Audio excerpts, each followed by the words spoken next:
Hi மக்களே, எனக்கு ஒரு சூப்பரான சைட் டிஷ்ஷுங்க.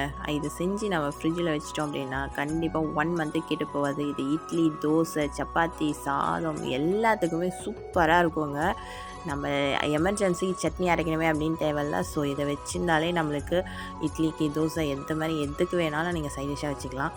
ஸோ வாங்க எப்படி செய்யுதுன்னு பார்த்துடலாம். ஃபஸ்ட்டு 1 கிலோ தக்காளி நம்ம பழமாக பார்த்து வாங்கிக்கலாம். அதை வந்து நல்லா கழுவி துணியில் துடைச்சிட்டுங்க, தண்ணியே இருக்கக்கூடாது. தண்ணி நல்லா ட்ரை ஆனதுக்கப்புறம் அதை கட் பண்ணி எடுத்துட்டு அதை ஒரு பாத்திரத்தில் போட்டு கொஞ்சமாக எண்ணெய் ஊற்றி உப்பு போட்டு அதை நல்லா வதங்க விட்டுருங்க. அது வதங்கி ஆறுனதுக்கப்புறம் அதை தனியாக பேஸ்ட் பண்ணி எடுத்து வச்சுக்கோங்க. இன்னொரு பேன் வச்சுட்டு அதில் வந்து 1 ஸ்பூன் கடுகு, 1 ஸ்பூன் வெந்தயம் ரெண்டுத்தையும் நல்லா ட்ரை ரோஸ்ட் பண்ணி எடுத்து பவுடர் பண்ணி வச்சுக்கோங்க. அதையும் நெக்ஸ்ட்டு ஒரு பாத்திரம் வச்சுட்டு அதில் நல்லா நல்லெண்ணெய் கொஞ்சம் நிறைய ஊற்றுங்க. ஊற்றிட்டு அதில் கடுகு நல்லா பொரிஞ்சதுக்கப்புறம் ஆஃப் பண்ணிவிடுங்க ஸ்டவ்வை. அதில் வெறும் மிளகாய்த்தூள் கொட்டி பெருங்காயத்தூள் பவுட்ரு 1 ஸ்பூன் போட்டுக்கோங்க. உங்களுக்கு காரத்துக்கு ஏற்ற மாதிரி மிளகாய்த்தூள் போட்டுக்கோங்க.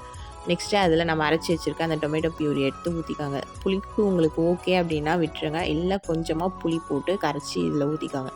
இதை தேவையான அளவுக்கு உப்பு போட்டுட்டு இதை நல்லா சிம்மில் வச்சு கொதிக்க விடணுங்க. லாஸ்ட்டாக வந்து இறக்குற டைமில் நம்ம அரைச்சிருக்க கடுகு வெந்தயம் போடுற இதில் கொட்டி கிளறி ஒரு 2-3 மினிட்ஸ் சிம்மில் வச்சுட்டு இறக்கிடுங்க. இது வந்து பயங்கரமாக தெறிக்கும். ஸோ மூடி வச்சு தான் நீங்கள் ரெடி பண்ணணும்.